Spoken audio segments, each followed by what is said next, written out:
कुर्मी जाति विकास मोर्चा झारखंड में हेमंत सरकार से बुरी तरह से नाराज है।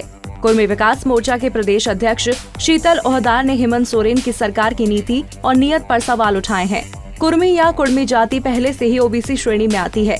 ओहदार ने कहा, भारत सरकार और राज्य सरकार कुर्मी जाति को पहले से ही ओबीसी श्रेणी में रखा है, लेकिन लगता तो यह है हेमंत सरकार को इस फैक्ट के बारे में जानकारी ही नहीं है। कुर्मी विकास मोर्चा गिरिडीह इकाई की ओर से बैठक की जा रही है। वर्तमान समय में जो सरकार झारखंड में है, हेमंत सोरेन जी की सरकार है। हम लोग ऐसा आशा नहीं किए थे कि हेमंत जी मुख्यमंत्री बनेंगे तो इस तरह कुर्मियों के खिलाफ जब बात करेंगे, लेकिन अभी वर्तमान समय में जो ओबीसी के लिए अनुशंसा की गई है, उनको जानकारी होना चाहिए कि ओबीसी में कुर्मी जाति पहले से ही भारत सरकार की लिस्ट में भी पहले से है और राज्य सरकार की लिस्ट में भी पहले से है।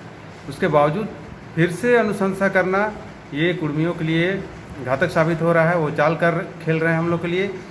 शीतल ओहदार ने बताया, कुर्मी जाति को अनुसूचित जनजाति में शामिल करने के लिए लंबे समय से आंदोलन किया जा रहा था। इससे पहले कि रघुवर सरकार ने कुर्मी विकास मोर्चा को आश्वासन दिया था कि कुर्मी जाति को एसटी में शामिल किया जाए। इसके लिए रघुवर सरकार ने केंद्र सरकार को अनुशंसा भेजने की तैयारी कर रही थी, लेकिन तब तक चुनाव आ गया और उनकी सरकार चली गई। ओहदार ने बताया कि हेमंत सोरेन की सत्ता में वापसी पर कुर्मी जाति में खुशी थी, लेकिन हेमंत सोरेन सरकार ने कुर्मी जाति को छलने का काम किया है। ओहदार ने कहा, अगर कुर्मी जाति को एसटी में रखने की अनुशंसा हेमंत सरकार नहीं करती है तो कुर्मी विकास मोर्चा राज्य सरकार के खिलाफ आंदोलन करेगी। जानकारी होना चाहिए, पिछले सरकार में जब हम लोग इस मांग को उठा रहे थे कि कुर्मी को अनुसूचित जनजाति की सूची में सूचीबद्ध किया जाए और एक मांग पत्र दिया जा रहा था रघुवर दास जी को, और उस मांग पत्र में सबसे पहला नंबर पर उन्होंने साइन किया है कि हाँ, कुर्मी को एसटी में शामिल किया जाएगा। और जब उनकी बारी आई है तो ओबीसी में अनुशंसा कर रहे हैं। सीधा कुर्मियों पे धोखा हो रहा है। हम लोग किसी कीमत पे बर्दाश्त नहीं करेंगे।